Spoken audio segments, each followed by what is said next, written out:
Hello everyone, welcome back to my channel cooking with Armina. আজ share করব ঘরোয়া স্টাইলের নিরামিষ কাশ্মীরি আলুর দমের রেসিপি। এই রেসিপিটি খুবই সহজ এবং অল্প কিছু উপকরণে বানানো যায়। যারা নিরামিষ খাবার পছন্দ করেন বা পেঁয়াজ রসুন ছাড়া কিছু বানাতে চান, তাদের জন্য এই কাশ্মীরি আলুর দম রেসিপিটি কিন্তু একদম পারফেক্ট। চলুন তাহলে শুরু করা যাক আমার আজকের রেসিপি কাশ্মীরি আলুর দম। কাশ্মীরি আলুর দম বানাবার জন্য আমি এখানে 5টা মিডিয়াম সাইজের আলু নিয়েছি। আলুটা আমি এরকম বড় সাইজ করে কেটে নিয়েছি। কাটার পর আলুটা ভালো করে ধুয়ে জল ঝরিয়ে নিয়েছি। আর একটা পেস্ট তৈরি করব, আর তার জন্য দিয়ে দিলাম 2 চা চামচ পোস্ত, 10-12টা কাজু বাদাম আর 10 গ্রাম চালমগজ। এবার একটু জল দিয়ে সব কিছু পেস্ট করে নেব। এখন আলুগুলো ভেজে নেব, আর আলু ভাজার জন্য দিয়ে দিলাম কড়াইতে 3 টেবিল চামচ সরষের তেল। গ্যাসের ফ্লেমটাকে হাইতে দিয়ে তেলটা খুব ভালো করে গরম করে নিলাম। তেলটা গরম হয়ে গেলে কেটে রাখা আলুগুলো দিয়ে দেব।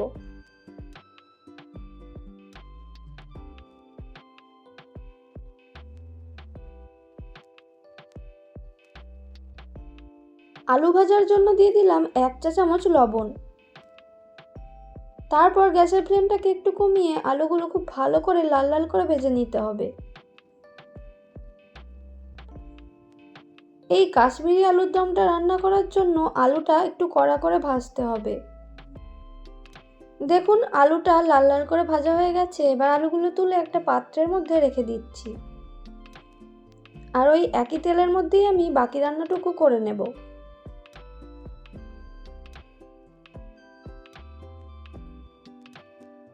ওই তেলের মধ্যেই আমি দিয়ে দিলাম একটা তেজপাতা, কয়েকটা গোটা গরম মশলা, 1/2 চা চামচ গোটা জিরে।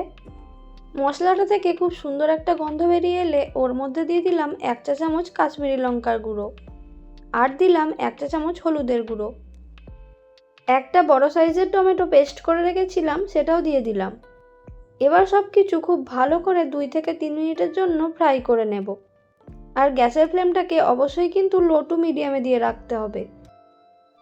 এখন দিয়ে দিলাম স্বাদ মতো লবণ, 1 চা চামচ আদা বাটা, 1/2 চা চামচ লঙ্কার গুঁড়ো, 1 চা চামচ জিরের গুঁড়ো, 1 চা চামচ ধনের গুঁড়ো। এবার সব মশলাগুলো খুব ভালো করে মিশিয়ে নেব। আর অবশ্যই কিন্তু গ্যাসের ফ্লেমটাকে লোতেই দিয়ে রাখবেন, না হলে কিন্তু মশলাটা পুড়ে যেতে পারে।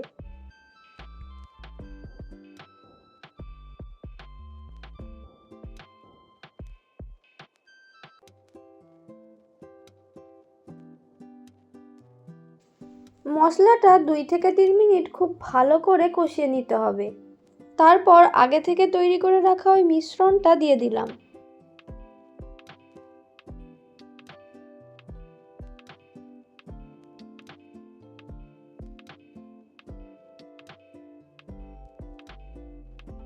সব কিছু 2 থেকে 3 মিনিটের জন্য খুব ভালো করে কষিয়ে নেওয়ার পর বাটি ধোয়া জলটা দিয়ে দিলাম।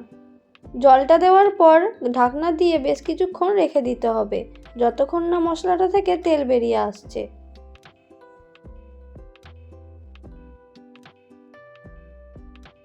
দেখুন মশলাটা থেকে খুব সুন্দর তেল বেরিয়ে এসেছে। এখন আমি এর মধ্যে 3 চামচ টক দই দিয়ে দিলাম। দইটা আমি আগে থেকে ফেটিয়ে রেখেছি।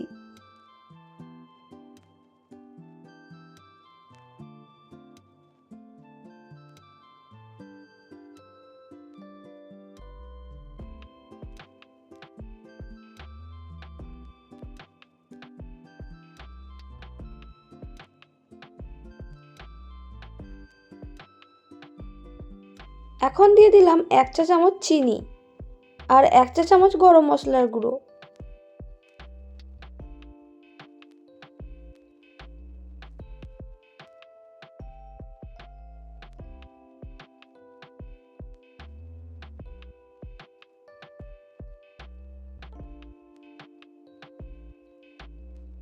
তিন থেকে 4 মিনিট রান্না করার পর ভেজে রাখা আলুগুলো দিয়ে দেব।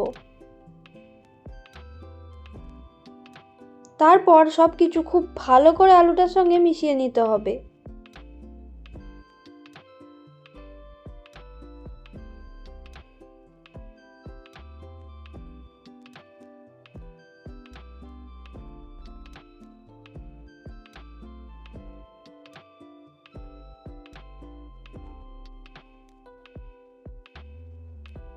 এখন আমি এর মধ্যে 2 কাপ জল দিয়ে ঢাকা দিয়ে বেশ কিছুক্ষণ রান্না করে নেব।